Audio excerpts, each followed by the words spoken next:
Денеска православната црква ги празнува свештеномаченикот Автоном, свештеномаченикот Корнут епископ Икониски и светите маченици Македони, Татијан и Теодул.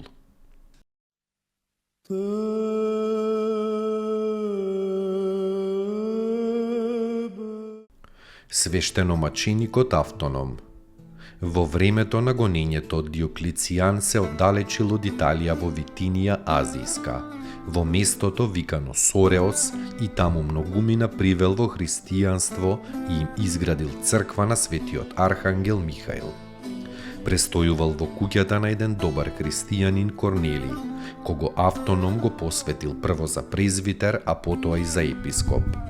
Недалеку од градот Сореос било местото Лимна, населено само со незнабожци. Светиот Автоном отишол во тоа место и набар го просветил многумина со Евангелието Христово.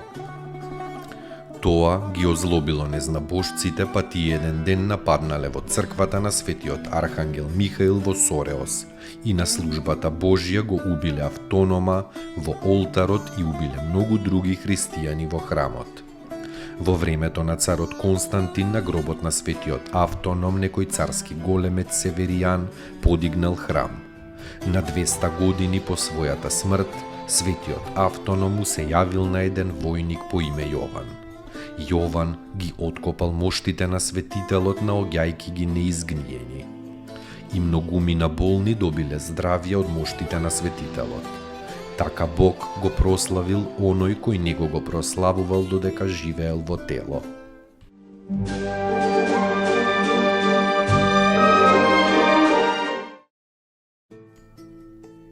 Поуки од светите отци. Се што е телесно е миливо. Кој го сака светот, ги сака и сопките во него. Затоа, ако некогаш ни се случи да изгубиме нешто, тоа треба да го прифатиме со радост и благодарност, свесни дека преку тоа сме се ослободиле од грижа. Ава Евпрепиј.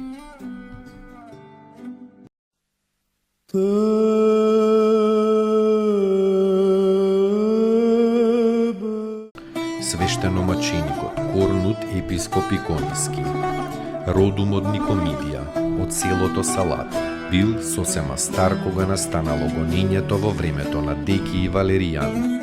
Некој мачител на христијаните Парени дошол во Никомидија и почнал да трага по христијаните.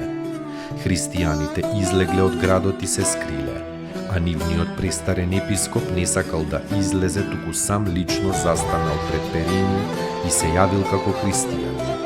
Мачителот го изврзал и наредил да го влечеле по градот се додека обилно не истекла крвта од него и додека под мечот не ја предал својата света душа на Бога.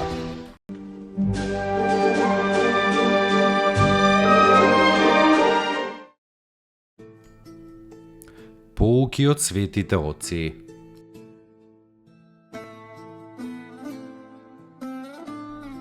Оној кој на човека му ја зема облеката е крадец, но зарем оној кој не му нуди облека на ближниот, а може, нели и тој е достоен да биде наречен исто крадец. Лебот кој не го јадеш е леп на гладните. Облеката која виси во твојот ормар е облека на голите. Чевлите кои не ги носиш се чевли на босите. Парите кои ги чуваш настрана се пари на сиромасите. Милостињата која не ја твориш е еднаква на сотворени гревови. Свети Василий Велики.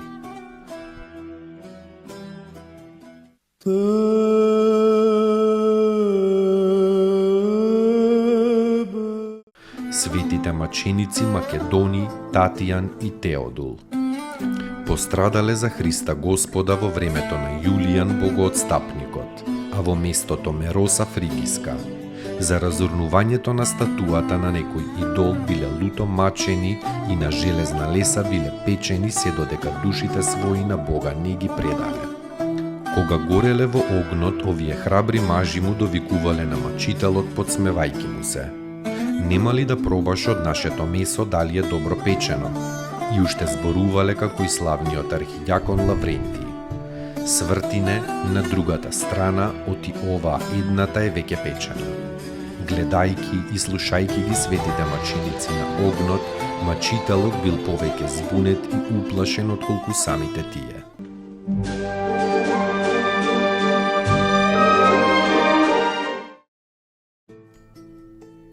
Поуки од светите оци.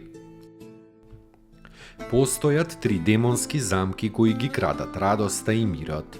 Жалењето за минатото, стравот од иднината и неблагодарноста за сегашноста. Свети Антони Велики.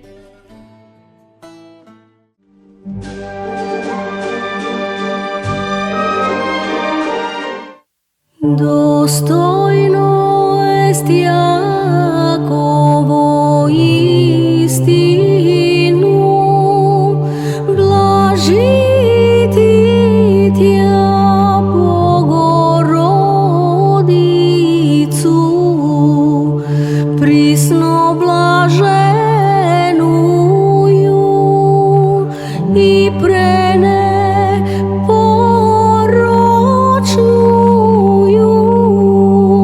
и Матер Бога нашего, честнейшую Херувим и славнейшую без сравнения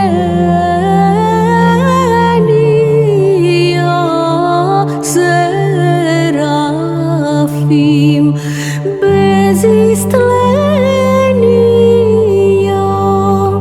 Бога слова рошую,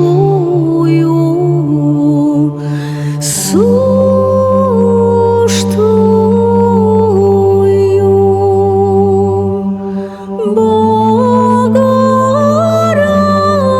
Богородицу, тја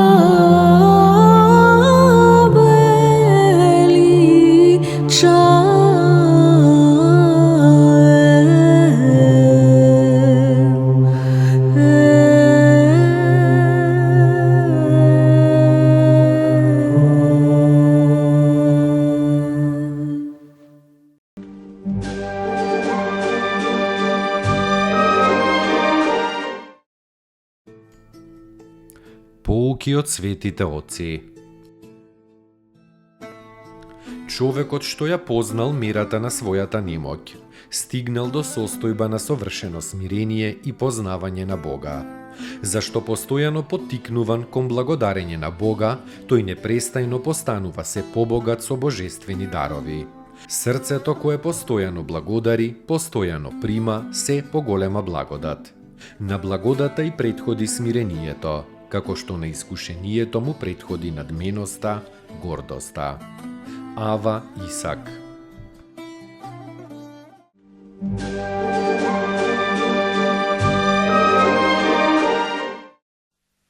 Te